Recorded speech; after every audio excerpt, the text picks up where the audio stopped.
Hello everyone. My name is Nitin. I am a SAP certified development professional. I'm taking a course on SAP Hybris in which I'm covering all the topics of Hybris starting from the basic to advanced. This is a brief about myself. I'm working as a senior Hybris developer. This is my email ID nitin.hybris@gmail.com. So you can reach out to me over this email if you have any questions or concern regarding the particular course or a particular topic. So today the topic which I'm covering is emails in Hybris. So this is something, this is a functionality without which any e-commerce website could not do well. So if you don't have email functionality in your particular e-commerce website, you will not be able to communicate with either the customer or with any third party or any sort of communication you want to have into your with your email with your e-commerce website. You should have the email functionality developed at your website. So in this we'll cover these topics. First of all, we will create one item type for the email, then we will create one event and the listener for it. After, we will create one context class which will act as a dynamic value provider for your email, and we'll create one Impex which will certainly help in configuring all the email templates and associated with the uh, context, and then we will test our email. Okay, so these are the detailed steps. First of all, we'll create one item type for our particular email process. Then we'll create one process file, action, event, then the listener. We'll create a context class and we'll create two VM files. First one will be the subject and second one will be for the body. These VM files are nothing but the content which we will have into our email. So whatever content you will send into your email, it will have all that text and the message basically. And we will create one property file. We also what property file is, and this property file could be used as a translation of keys to values. That is, if you don't have any localized, if you want to have a localized values into your email, you can create one property file and you can send your different your text in different languages. Next, we'll create the Impex and we'll attach this context to your page template and email template, and we'll create that email page also. Next, last one but not the least, we'll test the email. That is the fun part basically. Okay, so first of all, we need to create the item type. So I'll create this training email process item type which will extend the already existing item type storefront customer process. So you need to create one item type which will extend this one. I have created one new attribute, that is abstract order. I have created this that is of type abstract order. The name of the attribute is cart. I have created this just to support my business scenario, so I'll also tell what I am going to do. So as soon as my cart value for a particular customer or for a particular user is more than 300, I will send an email to the customer saying that your cart value is more than 300, you are eligible for a premium membership if you complete your order. So if your cart value is less than 300, you will not get any email, but as soon as your cart value is more than 300, you will get an email from the website saying that your cart value is more than 300, you are eligible for this premium membership. So just to calculate that total, I have created one attribute which will be part of my process, and this cart attribute will be used by me to extract the totals of the cart. So it's just for supporting my business scenario. You can add any other attribute and you can play around with it. Okay, so I'll show how I have created one item type. So this is my item type email process, extending the storefront customer process, and I have added one more attribute that is of type abstract order, and the qualifier is cart. So this will be the name of my attribute. After this, I need to do and clean all, and once I do the and clean all, I will have my model being created, and this will have my attribute cart attribute. Other attributes will be there in this other class which is being extended by my training process model, but this is my custom attribute, so it is here. Okay, so after creation of this particular item type, we need to create the process file of it. So we need to create one email process.xml file This XML file will serve as the sequence, will act as the process in which it will start with generating the email, then sending, then removing, like that. So it will have all the steps which we gonna perform while our email journey. So I have created this file for you just to save time here.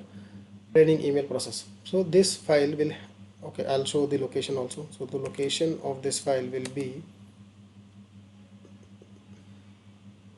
here. So in the training core, go to resources. After resources, you need to go to the training core. In training core, you will have your processes. Processes will have these files already being created, which are already used by out of the box Cypress. Here I have created one more file, training process.xml. You can have an idea of this file by using some other files also. So here I have given 2-3 things that is which are very important. You need to just note it down. So it will have the process tag here. First of all, process tag should be there, starting point of this process and the name of the process and the process class. So these 4-5 things are very very important. So first of all, I have given the process tag. In this process tag, I have given what will be the starting point of my process. So as soon as this business process starts, what action should be performed first. So generate training email will be the first action which is going to be performed. After this, if everything goes well with this process, it will go to send email. After send email, it will go to remove sent email, and after that it will go to success. So success will give you this method, and it will set the stage of this process as state of this process has succeeded. In case if there is any error, it will go to error, and in case if this business process gets failed by any reason, it will go to the failed state. So these 3 states should be there: error, fail, or succeed. In case if there is any error, it will go to error.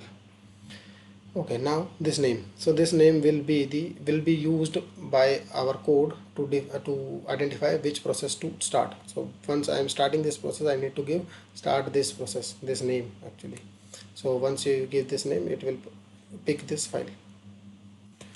So after creating this file, we need to assign it to the training core spring.xml so that it could be picked.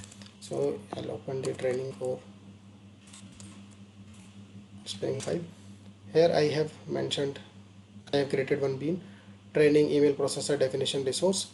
Here I have given the class also, the process definition resource class, but there is one property whose the name will be resource, and we need to give the value of our process XML file here so that it could be picked. So once we have given our process XML, so it is ready to be picked. But next point which I have forgot to mention is we need to define the bean for this generation email also. So since I have mentioned here generate training email action, so I need to create this bean also. So that also I have created here. So this bean will extend abstract generate email action. So this action is having one property, that the name of this property is front-end template name, and here I will give training email template.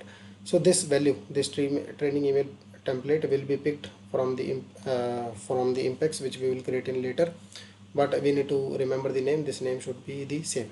So whatever email page template we will create, we need to give it here. I'll show while creating the impacts also. Okay, so these 2 parts are done, creating our email process and the assigning it to the training core spring.xml file and creating the first action also. So most of you must be wondering why we haven't created the bean for this one, because these beans are already being created. So if I search for this, so these beans must be created, not must be, these are definitely being created out of the box. So here, so if you see, it's already been created. Send email. So send email bean is already being created. Remove send email is also being created.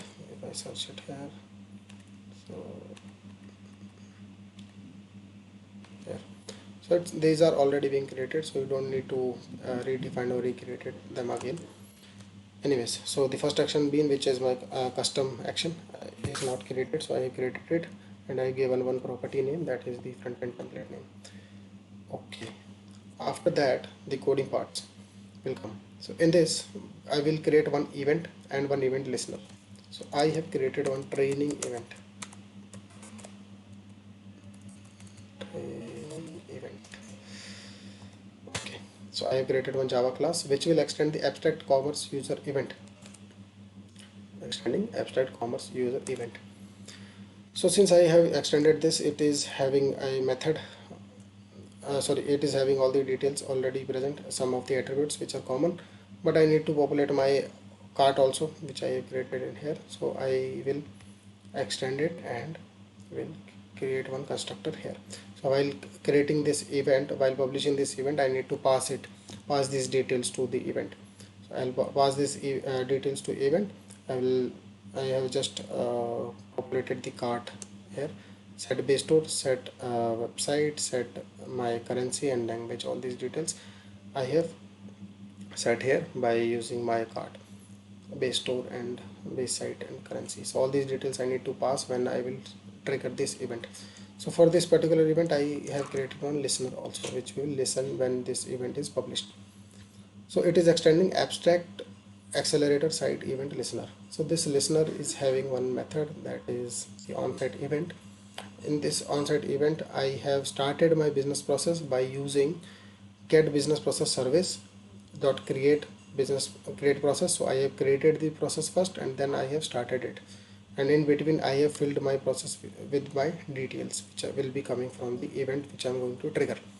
So once there is one any on-site event, it will take this event as a parameter, and from this event all the details will be fetched and will be filled to my process model, and this process model will start by using the business process get business process service dot start process. So here I have given, so if you see this method create process, so this method is taking the process code, that is the whatever name of the process you want to have. So you can have any random name also, but I have created a systematic name. And this is the second parameter is the process definition name. It will have the name of your process file, that is this name, training email process.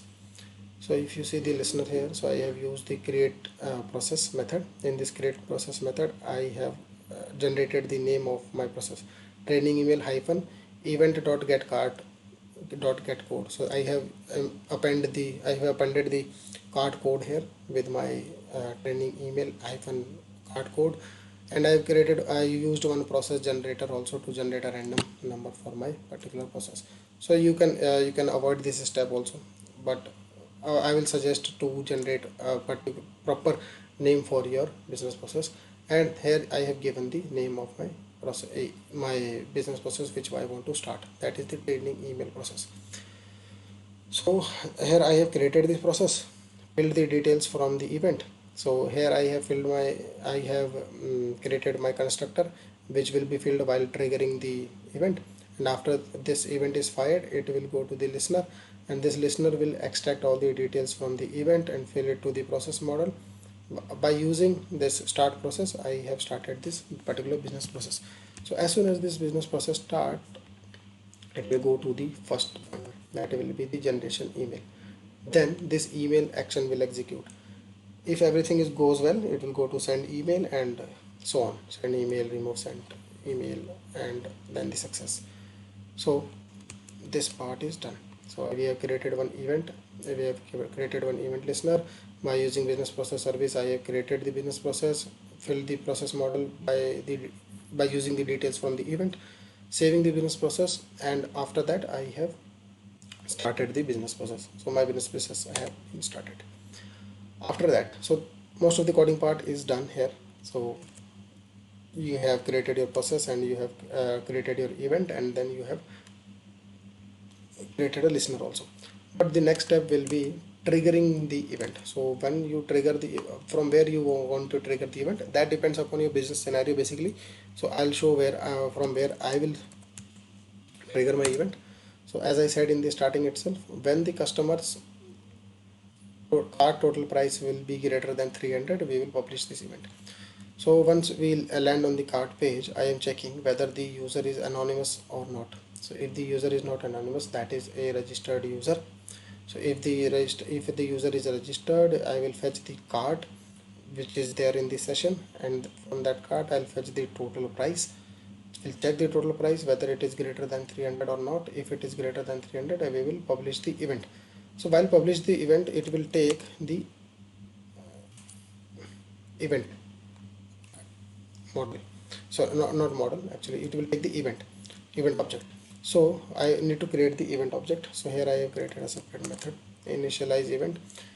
So in this I have created one event, and I have set the cart which I have extracted here from the session, and I have filled this event. So if you remember, I have said that in this, before going to this listener, we need to fill the event.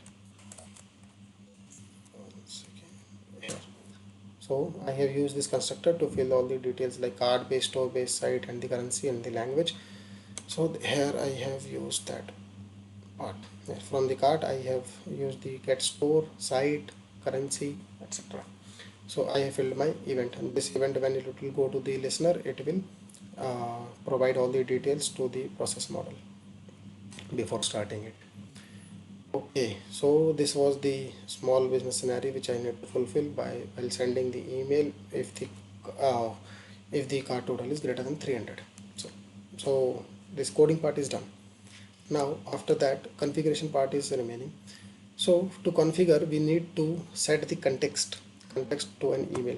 Context will provide the dynamic data to the VM files. So VM files are nothing but, as I said, it will serve as the content container for your email subject and email body. So we need to create two VM files, and to provide data to these VM files, we need to attach one context to our email. So I have created one email context. Just a second. Training email context file. So I have extended abstract email context. This is the parent class. So I have extended it, and it is having one init method. This init method will have one extra attribute which I have provided, display name. So display name will be the customer name basically. So I have put it here just to display it on in my email. So whenever my email is getting generated, I will say, okay, hello, congratulations, Mr. XYZ. So that XYZ will come from here. You are eligible for this, that, etc. Fine. So after creating the context, so context creation is a very simple step. You just need to put all the details which you want to have into your email body or subject.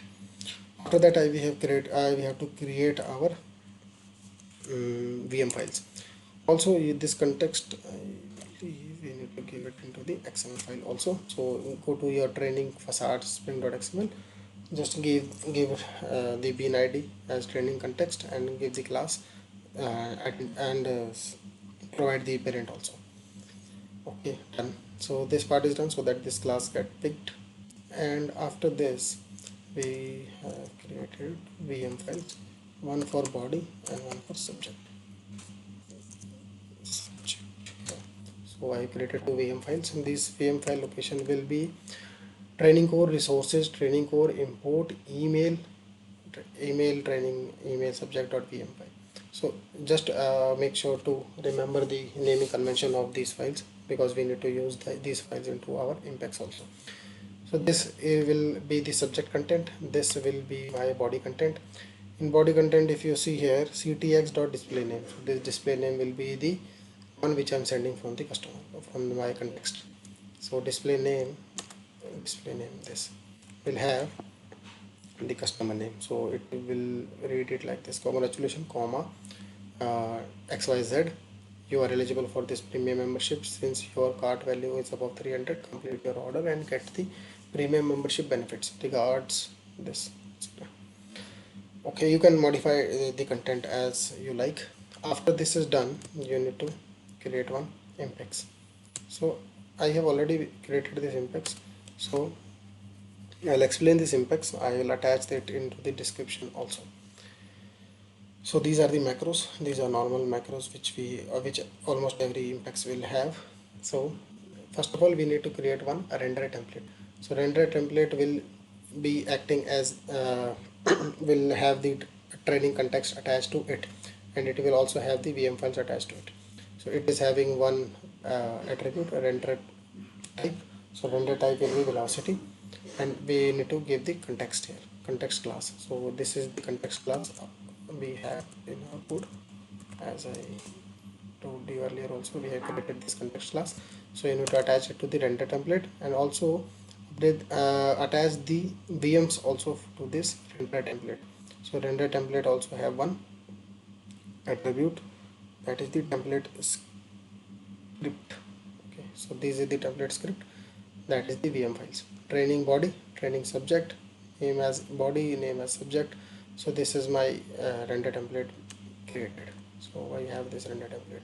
This render template need to be attached to my email page template. So I'll create one email page template, and I will assign the render templates to it, subject and body, and to it I will also attach one page. So that will be here. So this training email is my page. So that is nothing but our front end template name which we have created into our action. So if I go to my process sorry, training string. So if you see here, okay, sorry, this is the facade one here. So I have given one front end template name. So this is our front end template name, email page. Now email page will have this template, master template, which will be training template, training email page template, email template, and it will have from email and from name. So whoever is sending the email, or whoever is sending the email, it will have the email address and the name of it. Last one, we need to attach the content slot for this particular page template. So done, we are done with the Impex. So next part will be the testing of our email. So once you execute this Impex, you will get the email at a particular email address which your customer will have. So let's go to my website here. So what I'll do is, I will, just for explaining purpose, I will put a debug point at my cart page controller, and I will see whether my conditions are fulfilled or not, and depending upon that my event is getting triggered or not. So let's say I have one product here which I have add to cart. Although my cart total is more than 426, but my code did not execute, and the reason is because I have put one condition, that is my user should not be anonymous. Since I haven't logged in, so I am a anonymous user. Okay, now I'll log in here.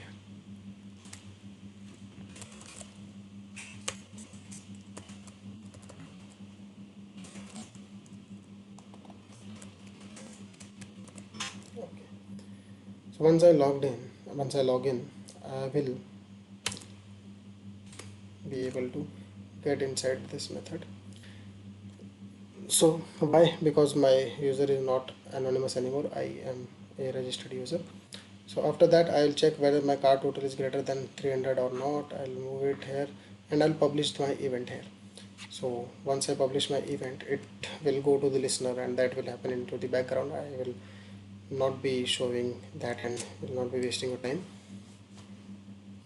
although this video is quite long now. So if you see the logs, email message generated, so this is my generate email action. So this is the first point it is at. Second one, sending email to this email from this email. Okay, so it's sending my personal email from nitin.hybrids@gmail.com. Okay, now I'll see whether I have received my email or not. Let's see. I'll go here to my email box, refresh it. Okay, great, we have received our email. So if you see here, congratulations, you are eligible for premium membership. This will be the full subject, and this congratulations, this is my display name which I have put into the context. You are eligible for premium membership since your card value is more greater than 300 blah blah blah. Whatever content I have given into my body VM, it is showing here. Okay, great, well done. So you have received your email. So I believe everything is clear here. So if you have any doubts or any concerns regarding this topic, just reach out to me over my email ID. That's nitin.hybris@gmail.com. Also, I would request you to please provide your honest feedback whether you are liking these lectures or not, either on the email or either on in the comment sections. I appreciate both kind of feedbacks, whether positive or negative. I'll request you to just mention what next topic you want me to cover into the upcoming videos. Thank you and have a nice day.